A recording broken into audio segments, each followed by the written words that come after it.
Let's quickly listen into the police update for now, Doug.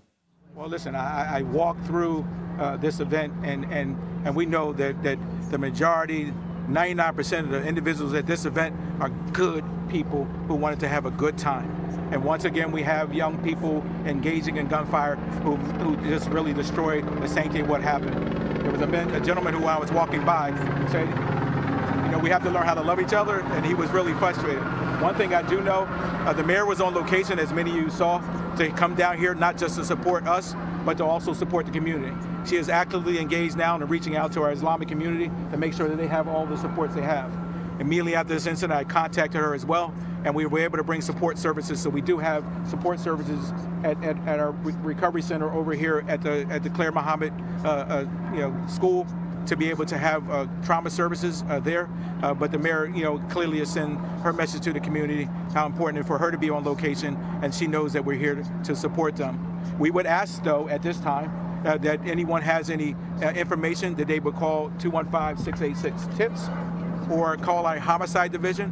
We did not have a homicide in this situation, but considering the magnitude of the situation and their capacity to deal with, we have our homicide and our shooting investigation team working collectively on this. We asked them to call 215-686-3334. 2 weeks ago, you had a panel and you were talking about the study you were finding that young people were often shooting around the time that this happened. And you were really trying to dive into the context that can prevent more things like this happening. Judging from what you've learned from that study now, what would you apply to a situation like I don't know. In this case, we would apply it to this scenario only because schools closed today. Right. And so because of the holiday, and in this situation, until we get the true understanding of what the context over here, we won't be able to answer that. Clearly, the data shows us the types of incidents that I shared previously, what's happening after school time. I don't know if this translates into this scenario here, but just because of the dynamics and the way it played out today. And Commissioner, as far as injuries, was there also a child that was hit by a vehicle? I do apologize. Yeah, so unfortunately, during our large response, at the time when we were responding, there were multiple calls coming over the air. For those of you know, we have our assist officer. I think we went to 3 or 4 assists in this, and we had large portion of the city deployed.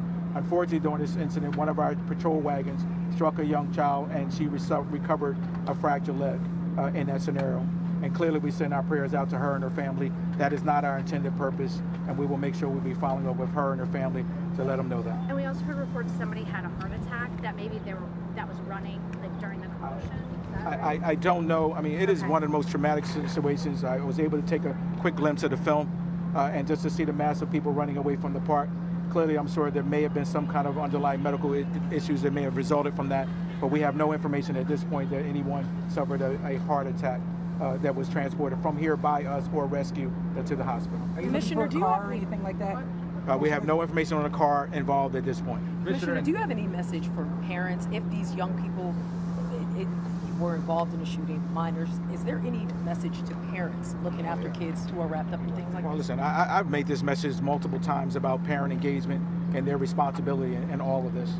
If you're not engaged with your child and trying to figure out what they're doing, where they're hiding the guns in your house, and the activity involved, then you're not doing your duty, right? And so then it may not even a parent. We have to understand that many of our kids are being raised by second generation and grandparents who don't have the capacity oftentimes to do the things that we ask them to do. But we always are going to lean on a true adult to be able to engage these young people. But the stuff we see out here, I mean, the guns that we're recovering, I think we're in a totally different process now. Can't make excuses for all of these kids. Some of them are out here actively engaging in gunfire, actively wanting to be involved in shootings and as you see today, do that. And there's no zero tolerance for that, right? And we're not going to make any excuses for that. And we're going to do everything. We now have 4 in custody, and we'll be looking for those others that were involved. Commissioner, hard to hear back here, but can you just, for clarity's sake, the event, prayer in the park that was going on, that's been described to us, separate from the incidents that happened on the street with the shootings? Or it's all, I mean, we don't have any disconnection of the two. We have the incident, our shell cases are in the park. So there's not the incident was happening as a result of the celebration that was going on. Not that the celebration caused it, individuals coming, it was a public event. Anyone can have access to come into this event. So it was not a ticketed event. And so clearly we had some individual who decided to use this as a way to, I mean, just like anything else we see. When we see individuals who are beefing and going at each other, oftentimes they don't care where they see each other at. And so in this case, clearly they saw something going on in the park. What that was, it caused two factions to start to pull out guns and shoot at each other. The investigation, we'll be looking into that. Commissioner, what thoughts on this 15-year-old coming into eye contact with this Philadelphia police officer, still having the officer have to shoot? Listen, I mean, I met with the officer. I commended for her actions. We're fortunate today that she was not fired upon, and at the same time fortunate that she did not have to take a juvenile's life. But the bravery that she displayed and the valor that she's displayed by taking, not only engaging the individual, but also recognizing that she had a child in front of her and did her due diligence to put him in their car and transport to the hospital is a testament to the men and women who work for me, and I applaud her efforts and the work that she did. And to be clear, so the 15-year-old was shot after the police officer? No. We were still investigating all of that. We don't know if that weapon was discharged at this point. I do not want to get into the police shooting part of it. What I can tell you is that my officer did shoot that juvenile 2 times, one in the shoulder and one in the leg. As far as any other information related to that, we will not be providing that at this time. Is he in stable condition? Yes, all the people, the individual shot in the stomach, 22-year-olds in stable condition, the 15-year-olds in stable condition. Commissioner, other partners working with yours? Other partners working with yours right now under the investigation? All right, we've all been listening there to Philadelphia Police Commissioner Kevin Bethel give press an update on what was an unfortunate sequence of events during what was meant to be a positive community event there in West Philadelphia. A number of people were shot, the commissioner believes, by potential juvenile assailants. He's been asked about his message to parents and taking care of their children. He was clear to say that they do not believe the shooting was connected or caused by the community event, but he also described what was a scene of chaos with so many calls coming into the local police of the shooting that at one point a patrol wagon, in his words, struck a young child and fractured that young child's leg. He also was asked about a police officer shooting a juvenile who may have been one of the assailants and then helped that juvenile seek treatment. He mentioned a 15-year-old who was shot in the shoulder and leg. Their investigation continues. We also have former FBI Special Agent Doug Kouns listening to this as well. Doug, you're the founder and CEO of global intelligence firm Veracity IIR. Based on what the commissioner just laid out, how has your impression of this shooting changed, and what are your views? A little bit.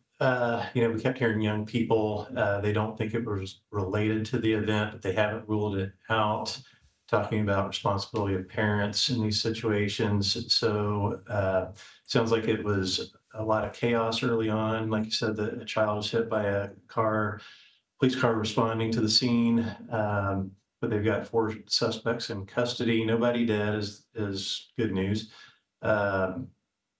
So those are the things that I heard during that, and and that's just in a couple hours of investigation. So it's pretty impressive, really, how quickly they have determined and been able to release all that. We also heard that they did put out a telephone number to call for more information, as we discussed before the conference. So those were the things that I picked up on as I watched that.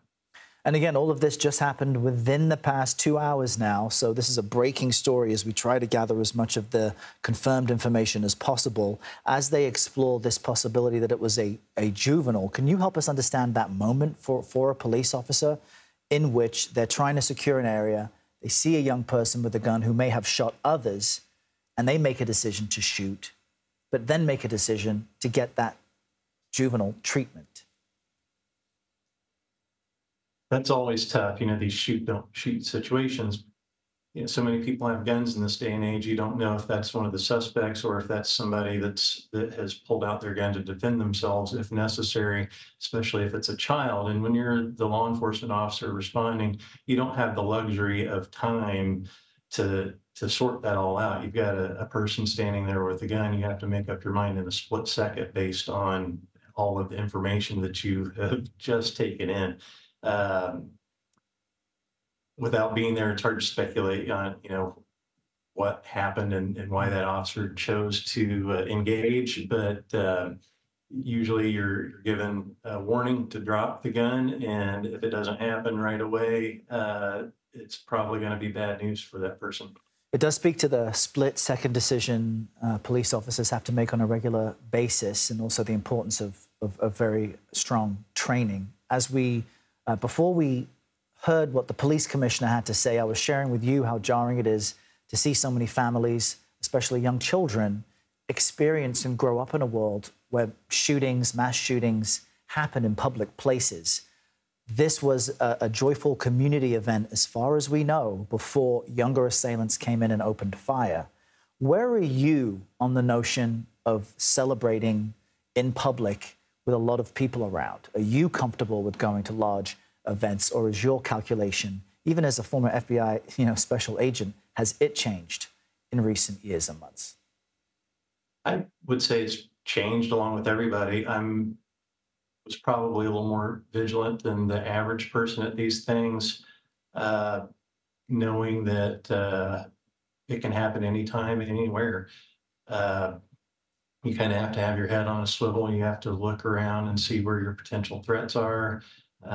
Public awareness and training, those are things that we recommend all the time. But yeah, we talk about these things on different venues, and for example, here we have the Indy 500. My thoughts are the biggest threat are not in the venue, but outside as people are gathering, the parking lots where the tailgating's going on. Those are all such soft targets, and no matter what the motivation, it can be dangerous. We have shootings here in Indianapolis quite often. The city of Indianapolis has put up a curfew for children recently because of the gun violence, and it's just unfortunate, like you said, that these kids have to grow up in this kind of world. Doug Kouns, we really appreciate your guidance and insight on this breaking news event. Thank you for your time today. And just to summarize for our viewers, there was a shooting in West Philadelphia just a few hours ago after a celebratory community event. A number of people have been shot. There may have been juvenile assailants. A young girl has a fractured leg after a patrol wagon was rushing to the scene. More